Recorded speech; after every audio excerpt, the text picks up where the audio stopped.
more speculation on a state of play happening soon, PlayStation Plus catalog games leaked, Horizon might be getting a new release, and a new look at Spider-Man 2. All that and more in today's PlayStation news. Let's get to them. The next PlayStation state of play is nowhere to be found, but there's a speculation on whether it could indeed happen this or maybe next week.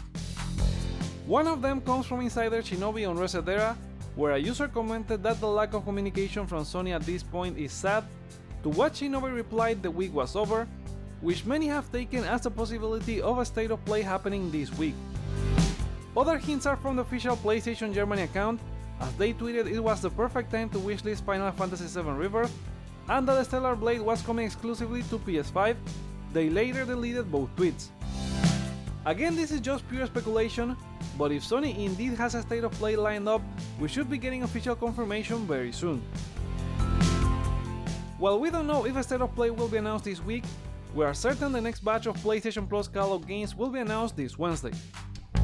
As usual, reliable leaker Bill Kuhn from D-Labs forums has shared a new leak with 6 of the games available to the higher tier users starting next week.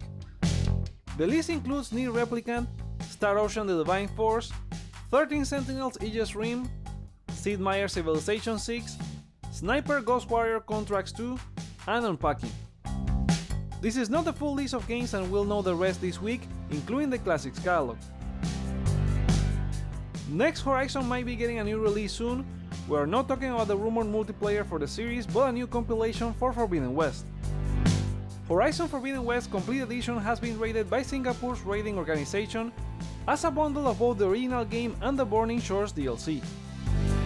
This is somewhat expected since Guerrilla Games did the same for Horizon Zero Dawn, launching a complete edition with the original game and the Frozen Wilds DLC.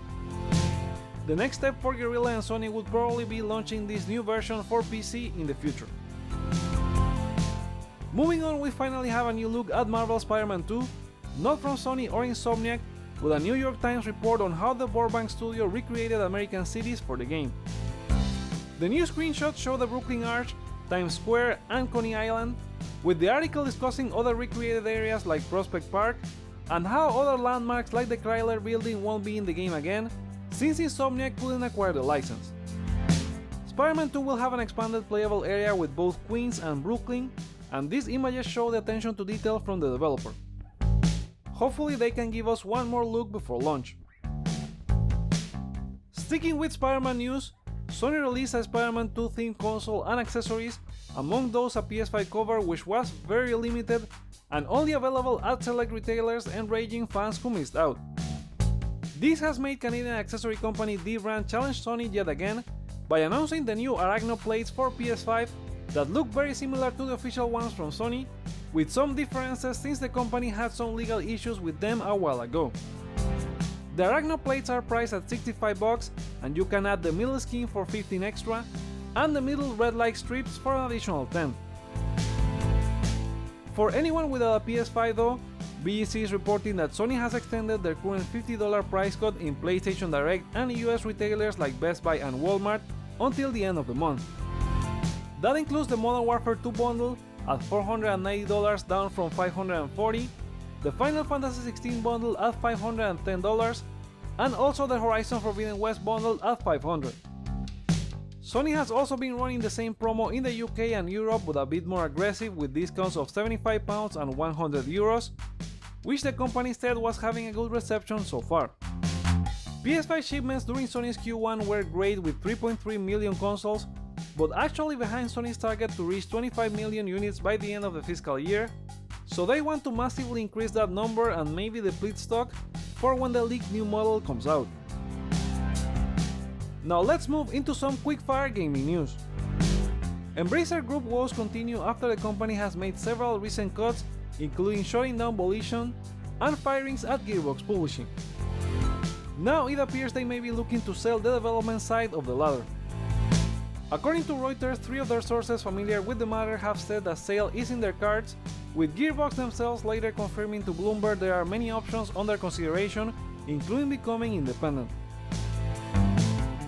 Lies of P comes out next week, and now we know how much space it takes in your PS4 and PS5 thanks to PlayStation Game Size on Twitter, but don't worry as it's not that much compared to what we're used to seeing for other games. The Dark Fantasy Souls-like will take 29.1 gigs on PS4 and 34.7 on PS5, and that includes patch 1.01.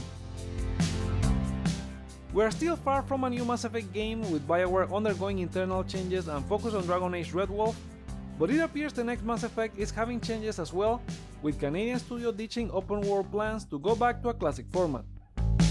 That's per Windows Central's Jess Gordon, who talked about it in the latest episode of the Xbox 2 podcast, but he wasn't 100% sure and called it just an industry rumor.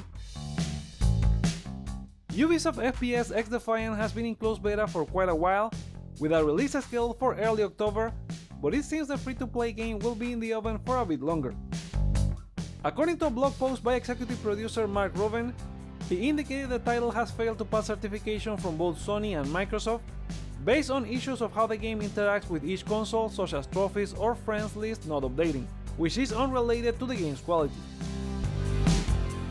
As for new release updates, the SpongeBob SquarePants The Cosmic Shake PS5 version has been confirmed, and it will be launching this October 16, a free upgrade if you own the PS4 version, and with DualSense features plus a new update including a photo mode and bug fixes that will also be available for PS4 users.